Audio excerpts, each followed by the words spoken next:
You are at rest, no urgent tasks, no pending commitments, no visible threat. And yet, there is something, a tension you didn't ask for, a state that makes no sense, a feeling that something is still switched on. Even when everything around you says it's okay to switch off, you have tried to truly relax before. Maybe you lay down, closed your eyes, took a deep breath, told yourself, it's okay to stop now. And your body didn't respond, not completely.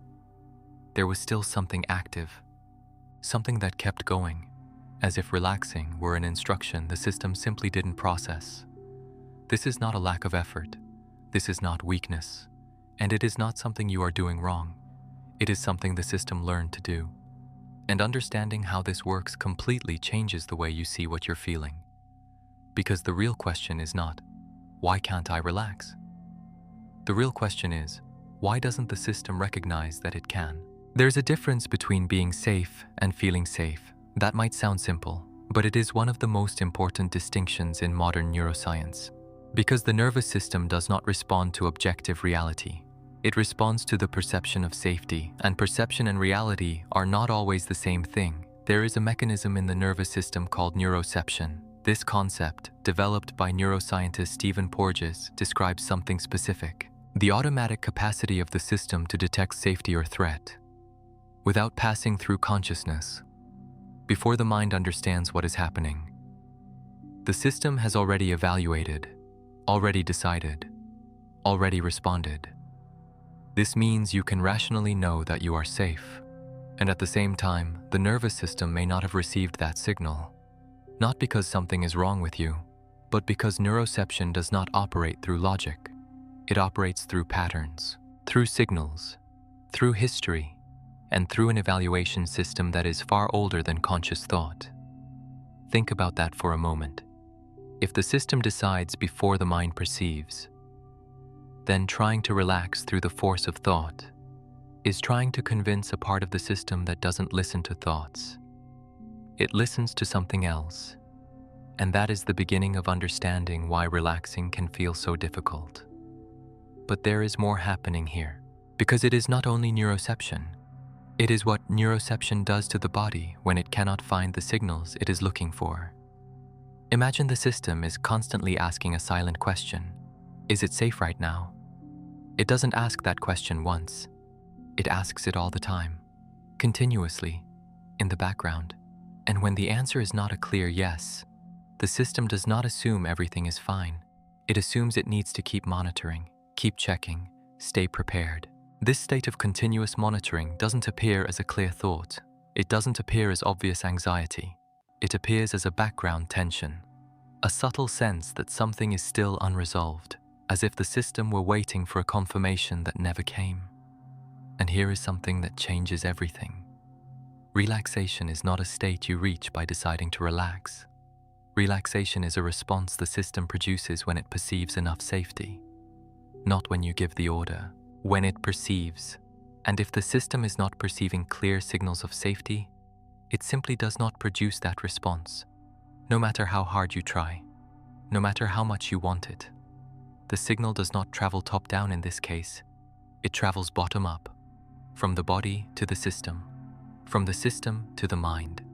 And that direction changes everything about how you understand what is happening to you. There is a concept that takes this even further: the window of tolerance. Described by psychiatrist Daniel Siegel, this window represents the range in which the nervous system can function in balance, not in excessive alertness, not in total shutdown. Within that window, the body can process experiences, respond with precision, move between states, and relax when the context allows. But when the system has spent a long time outside that window, when it has stayed on alert for extended periods, the window narrows, and transitioning into relaxation becomes more difficult. Not because you don't want to, but because the system has lost some of its flexibility to make that shift. Think of it like a door that has only been used in one direction for a long time. The hinges still work, but they move with resistance. The path back to rest still exists, but the system needs more than an instruction to travel it. This is not a flaw. It is an adaptation, a system that learned to prioritize readiness over recovery. And adaptations don't disappear when you decide you no longer need them. They shift when the system receives enough evidence that the context has changed. And that leads to a deeper layer of what is happening. Because it is not only about the present moment, there is something the system is carrying, something that was learned over time. And that learning is operating right now, even if you don't know what it is, even if there is no visible reason for it to be active. And that is exactly what begins to explain why. Even when everything seems fine, the body still doesn't believe it. There is a form of memory most people don't know about. Not the memory of facts, not the memory of faces or dates. It is a quieter memory, a deeper one, a memory that doesn't surface as a recollection. It surfaces as a state, as tension, as readiness, as the feeling that something is still active, even when you don't know what. In neuroscience, this type of memory is called implicit emotional memory. It is not accessed through conscious thought. It is activated by patterns, by contexts, by sensations the system already knows. This means the body may be responding to something the mind cannot name. You look around. Everything seems in order. No visible reason to feel tense. But the system has already compared the present to its history, already made its associations, already produced a response, before you even had a chance to notice. This is not irrationality, it is efficiency. The system was designed to be fast, to protect before explaining, to react before understanding. And when that efficiency becomes habitual, it keeps operating even when it is no longer needed, like an alarm that learned to go off in certain contexts, not because there is fire, but because in that context, once there was. Now think about what this means for relaxation. If the system carries associations between certain states and the need to stay alert, then the very act of trying to relax can activate the system. That seems paradoxical, but there is research on this. There is a documented phenomenon called relaxation-induced anxiety, first described by researchers Haide and Borkovich in the 1980s. It describes exactly this. For some people, the state of relaxation itself generates discomfort because the system interprets the reduction of vigilance as risk, as if staying alert were safe and lowering the guard were dangerous. Not because that is true in the present, but because the system learned that vigilance is protection, and protection is a priority. So when you try to relax, the system doesn't celebrate. It hesitates. It resists. Sometimes it reacts. And that reaction can feel like unexplained tension, restlessness without reason, difficulty staying still, the feeling that you should be doing something. Notice this. How many times have you tried to rest and felt like you were wasting time, or that there was something you needed to resolve first, or that rest had to be earned? This is not a character flaw. It is the system operating within the logic it learned. And that logic has a name: physiological conditioning. The nervous system learns through repetition. What repeats, consolidates. What consolidates, automates. And what automates, runs without needing permission. If for a long period the system was predominantly in a state of activation, it learned that this is the expected state, the default state, the state that feels safe in the sense of familiar. And when a state becomes familiar, the system tends to return to it, not because it is good, but because it is known. The brain prefers the predictable over the uncomfortable, and sometimes relaxation, precisely because it is less familiar, feels more uncomfortable than the alert state itself. This is what creates the feeling of not being able to fully switch off.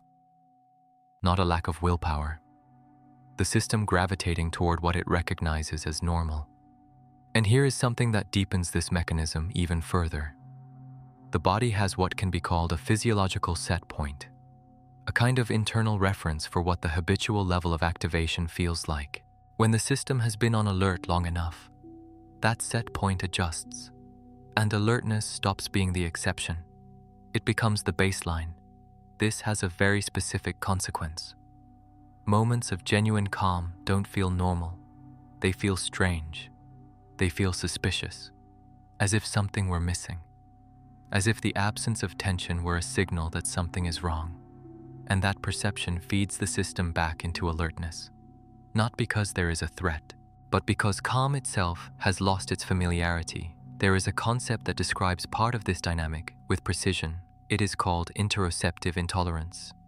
Interoception is the ability to perceive internal sensations, heartbeat, breathing, muscle tension, internal temperature. When the system is calibrated for alertness, it becomes highly sensitive to any change in those sensations, and changes that would be neutral in another context start to be interpreted as signals of risk, a heart that slows down as you relax, breathing that grows deeper, a feeling of heaviness in the limbs. All of these are normal signs of transitioning into rest, but for a system that doesn't recognize this territory, they can feel uncomfortable, even unsettling. The body begins to relax. The system detects the shift, interprets it as an anomaly, and reactivates the alert. Relaxation is interrupted before it can complete itself, and the person doesn't understand why. Because there is no clear thought about danger. There is only a vague feeling that something isn't right, a resistance that has no rational explanation. Notice how everything connects. Neuroception cannot find clear signals of safety. The window of tolerance has narrowed. Physiological conditioning gravitates toward alertness. Interoceptive intolerance amplifies small changes as threats, and the system maintains its activation. Not because it decided to, not because it wants to, but because this is what it learned, this is what it knows, this is what, to it, makes sense. And here is something that needs to be said clearly. This is not a thinking problem. You will not move out of this state by convincing your mind, because the mind is not the origin of the problem. The origin is at a deeper level, in a system that has not received the signals that it is allowed to change. But there is something few people realize, something that still exists within this system, a capacity it has not lost. It became less accessible. It moved to the background, but it is still there.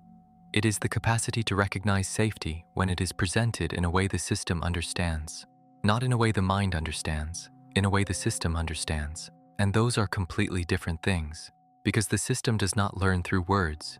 It does not learn through intentions. It learns through repeated experience, through consistent patterns, through signals that confirm themselves over time.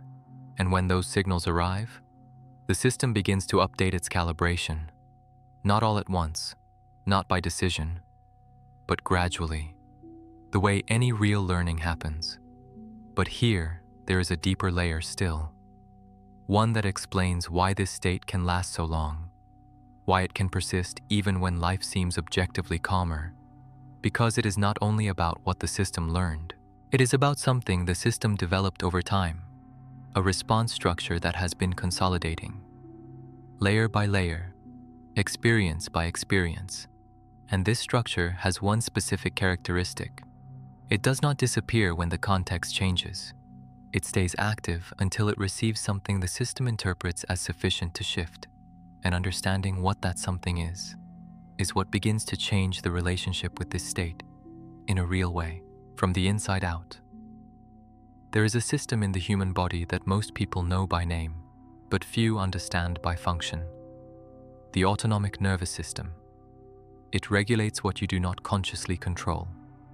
Heart rate, digestion, resting breathing, the dilation of the pupils, and the overall state of activation or recovery in the organism. This system operates in two primary modes, the sympathetic mode and the parasympathetic mode. The sympathetic mode mobilizes. It prepares the body for action, increases alertness, accelerates processes, directs energy toward where it may be needed quickly. The parasympathetic mode recovers.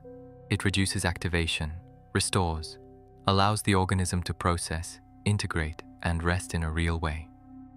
These two modes need to alternate. It is not healthy to remain permanently in one or the other.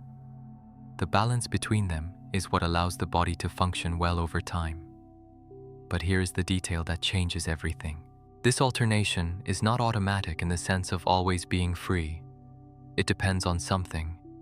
It depends on one specific nerve, the vagus nerve. The vagus nerve is the primary component of the parasympathetic system.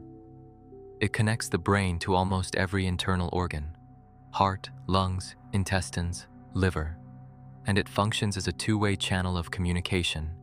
The brain sends signals to the body sends signals to the brain, and the quality of that communication determines to a large extent the system's ability to move between activation and recovery. When vagal tone is high, the system can make that transition more easily. It can move out of alertness. It can move into rest. It can return to balance after a demand has passed. When vagal tone is low, that transition becomes more difficult. The system grows more rigid, slower to recover, more prone to staying in states of activation even after the demand is gone. And vagal tone is not fixed. It is shaped by patterns of living, by quality of sleep, by physical movement, by how the body breathes, by experiences of connection and safety over time, and also by what the system has accumulated. Here enters a concept you may have come across before: allostatic load. It describes the physiological cost of continuous adaptation, the accumulated wear of a system that has remained in a state of readiness for an extended period. It is not a single event that creates this wear. It is the small, repeated activations, the alertness that does not fully switch off at night, the tension that stays in the body even during moments of pause, the persistent feeling that there is something left to resolve. Each of those moments in isolation seems small, but the system accumulates them. And when the load becomes high enough, the capacity for recovery decreases. The system needs more in order to rest, and less in order to be reactivated. This is not weakness. It is the real cost of a system that worked very hard to keep you functioning, and that now needs something different in order to recalibrate. Now observe what happens when all of this comes together. An autonomic nervous system with less flexibility to transition, vagal tone reduced by accumulated load, an internal calibration that recognizes alertness as the normal state, implicit memory that associates relaxation with risk, and amplified interoceptive sensitivity that interprets the very sensations of rest as signals of anomaly. The result is a system that simply cannot rest. Not because it doesn't want to, not because you did something wrong, but because the system has temporarily lost access to the signal that authorizes rest, the signal that it is safe, the signal that it can stop, the signal that monitoring is not necessary right now. That signal has a name in neuroscience. It is called a safety signal, and contrary to what it might seem, this signal is not cognitive. It is not the thought, "I am safe." It is physiological. It needs to be felt by the system, not merely thought by the mind, and here is something that completely reorganizes how to understand this state. It is not a matter of willpower. It is not a matter of discipline or mental technique. It is a matter of allowing the system to receive the signals it recognizes as safety, consistently, repeatedly, in a way that allows the system to learn again that rest is possible, that vigilance can pause, that lowering the guard does not mean being at risk. This learning does not happen all at once.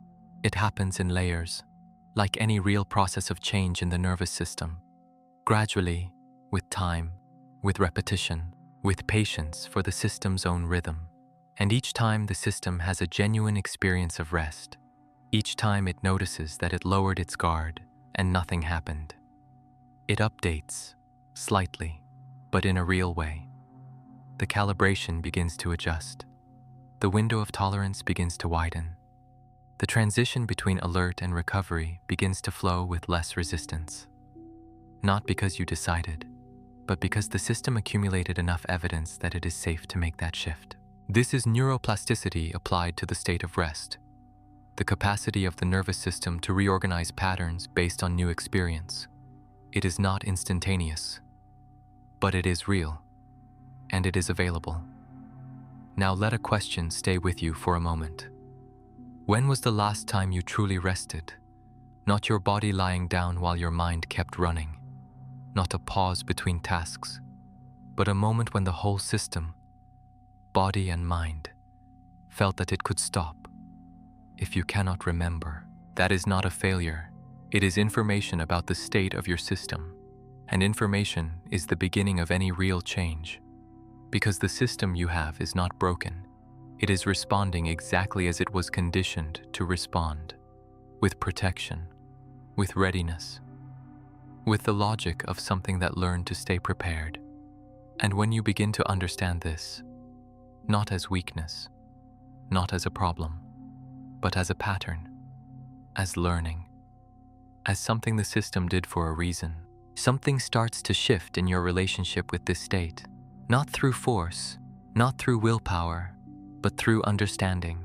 And when understanding arrives, the system stops treating rest as a threat and begins to treat it as a possibility. If any part of what you heard here resonated, it might be worth pausing for a moment. What became clearest to you? Was it realizing that relaxation depends on signals the system needs to feel, not on decisions the mind needs to make? Was it recognizing that the background tension is not a character flaw, but physiological memory? Was it understanding that the system still holds the capacity to recalibrate? If you'd like, share it in the comments. A sentence, a realization, a question. Because naming what you feel is, in itself, a way for the system to begin processing things differently. And there is still one layer this video did not cover, one that explains why, even when the body finally stops, the mind does not stop with it. Why the system keeps working even when everything around you goes quiet, and what that reveals about the state so many people carry without realizing it. That is the next step.